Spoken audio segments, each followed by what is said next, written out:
I'm 17 years old and I've shot behind the scenes for 2 feature films. In this video, I just wanted to talk just a little bit about how I got onto the project, my experience during the project, after the project, and how I feel about it now. So yeah, a lot of people wonder how I got to do this, how I got this job. And here I have to give a huge shout out to Nick Leisure. He is my boss. He's the one that hired me for this. And basically, he is a relative of mine who I actually didn't know about until last year when he came over here to visit with our family for a little bit.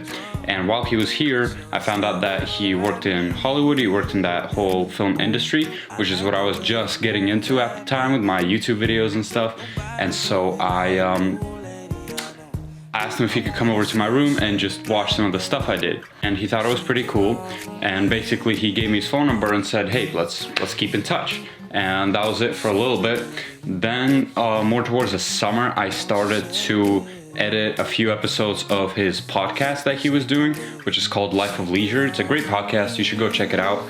They're live on Instagram and then they're uploaded to YouTube and stuff. It's a good podcast. And so I edited a few episodes for that.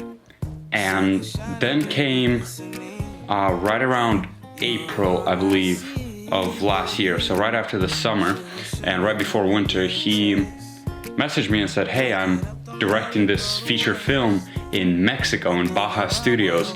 If you're not familiar, Baja Studios is where they shot the Titanic. That's what they built the whole set for. So they have the giant pool there with the ocean behind it, and they have a bunch of sets and studios, and it is so cool. So yeah, he hit me up and he's like, hey, I'm directing this movie. And I need somebody to shoot behind the scenes. He explained to me a little bit of what shooting behind the scenes is like and what that actually means. And I just thought to myself that this is the perfect opportunity. This is basically, shooting behind the scenes is a lot like vlogging, but instead of filming yourself, you're filming everybody else, the director mainly. So I was filming Nick a lot and everything that's going on around him. So that's kind of what my job offer was. He offered me $1,500 and he paid for my flights, stay, and food and expenses while I was there. So I came out with $1,500 on top, which I was enormously grateful for because I would have gone and done it for completely free just because of how big of an opportunity I thought this was. And it was. I was right. I'm all psyched up. He said he's got equipment for me to use and everything. So I just need to travel and to go. And so I did. I packed up my suitcase, I explained everything to my parents, got it all sorted out with my school, and I did. For 21 days I was gone. So what is that, three weeks? Yeah. So I get on the plane, I arrive in San Diego, which is where he picked me up. I get to meet Nick again, which is only, keep in mind, this is the 3rd time I'm seeing him in my entire life. I've never spent more than 5 minutes with him, talking to him in person. And now I'm about to rely on nothing else other than him to keep me alive and well in Mexico. Relied on him to have a place to stay, food to eat, since my salary didn't come until later, and all of these things. So it's kind of a trip for me. I'm not one to be scared of going on adventures, and I wasn't scared at the time either. It was just interesting. It was really, really interesting experience that I haven't had before.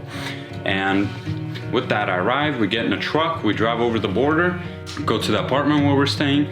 I did not have my own room, which I'm in no way complaining about. That is totally fine with me. I was just sleeping in the living room / kitchen, and Nick was nice enough, he bought me a blow-up mattress that I put it right in between a desk and a couch there, and I was editing on the desk and I was sleeping on the mattress. My first impression was, wow, how unbelievably beautiful the view was there.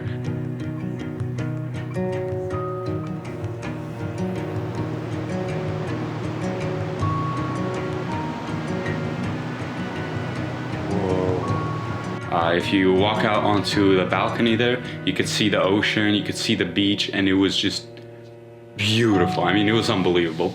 So I was blown away right away. And then basically said, all right, let's get to work. Here's your stuff.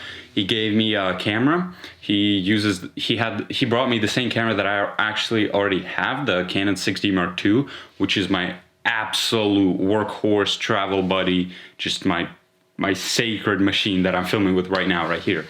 And so I was excited because I'm familiar with the camera. Tossed on a 1635 f2.8L Mark II, which again, I was familiar because I own the Mark I, and they're basically the same lens. And tossed on a Rode Video, what is it? The Rode's VideoMic Pro Stereo, whatever the round Pro version is.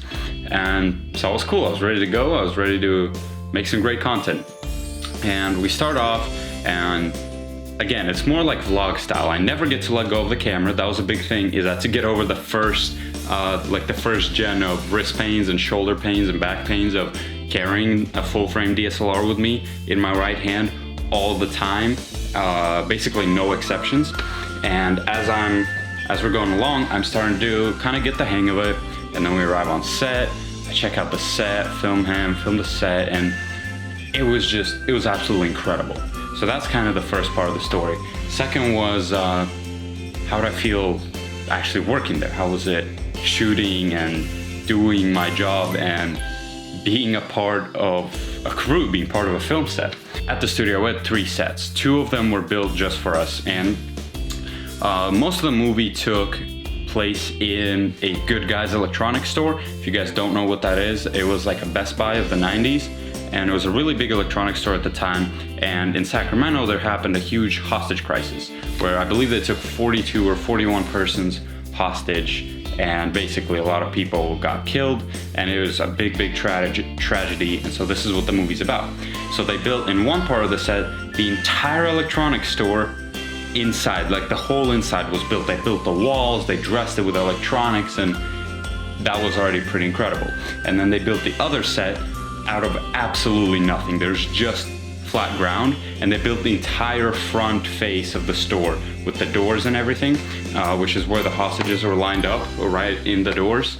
And so we get to look at that. And then the third set that we used, which was already pre-built for us, was a bank. It was already used for other movies. We just rebranded the bank name and stuff like that, and we used the bank, which was in the story right next to the store where the police camp out. And then comes my favorite part, which is the people that I got to meet and work with.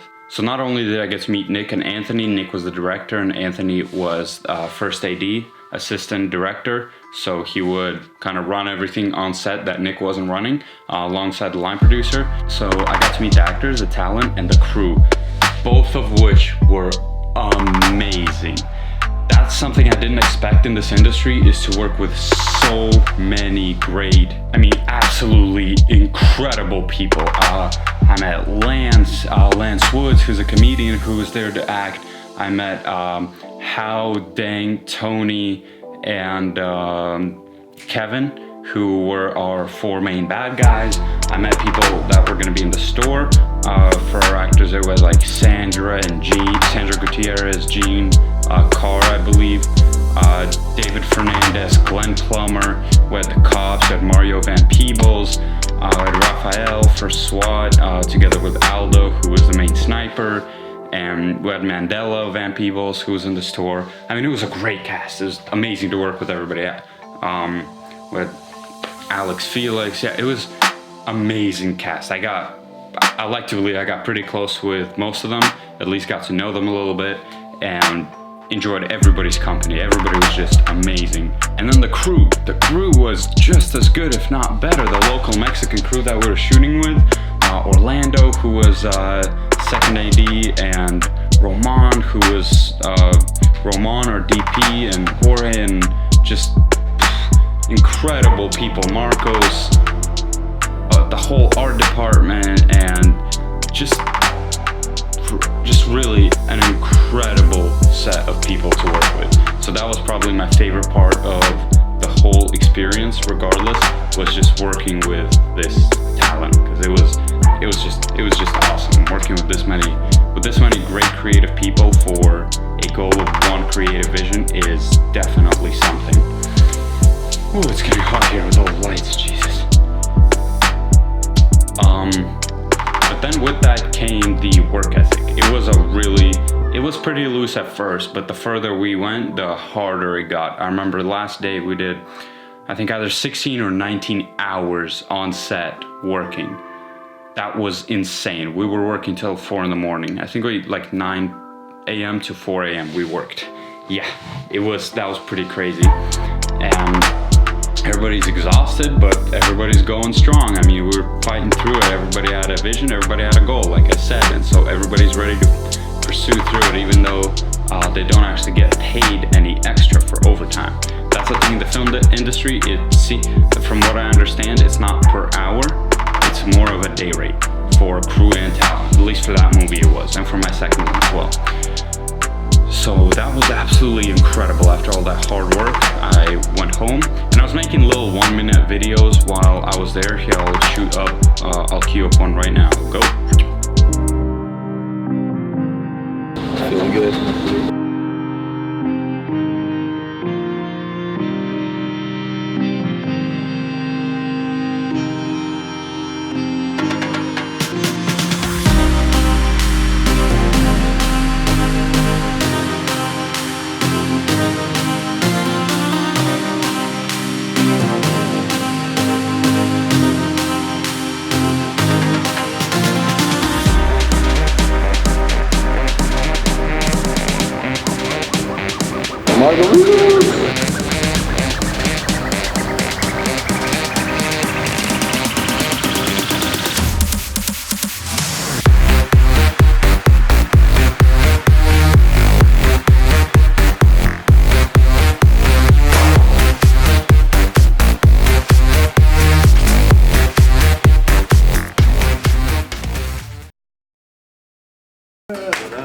I'm Mandela Van Peebles, and I play Sean. Doing great. We're only gonna have, what, 40, 50 minutes maybe? It's like 2 hours. Before sun goes down? I lost it. I had a full head of hair before the scene started. So we have to wait for a police escort now to shoot the next scene. We are rolling. Card for a parking problem. Just need to hop out and he'll just come out. We are slated. We're slated! Set! Action! Hey guys.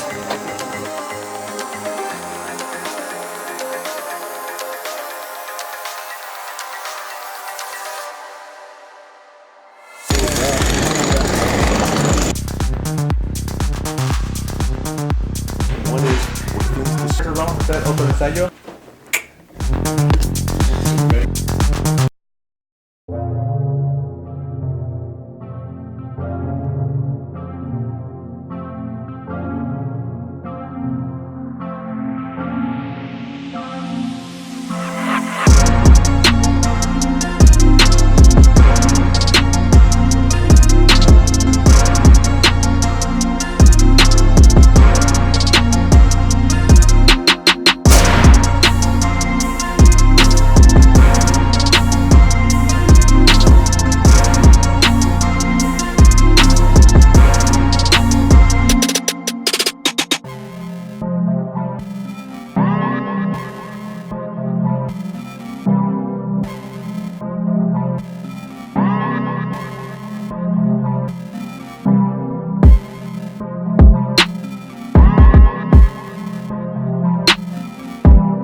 Yeah, so I made a couple of these while I was there, I think 7, and then once I got back, I made this long final behind the scenes segments. It's 20 or 21 minutes, can't remember now, but that was something I put in like 100 hours to edit. It was in my opinion, it was my best work to date, and you can check it out on Nick Leisure's channel. First link in the description. I am here for a badass movie that I'm excited for. It's called A Clear Shot. My creative nature, I use my imagination a lot.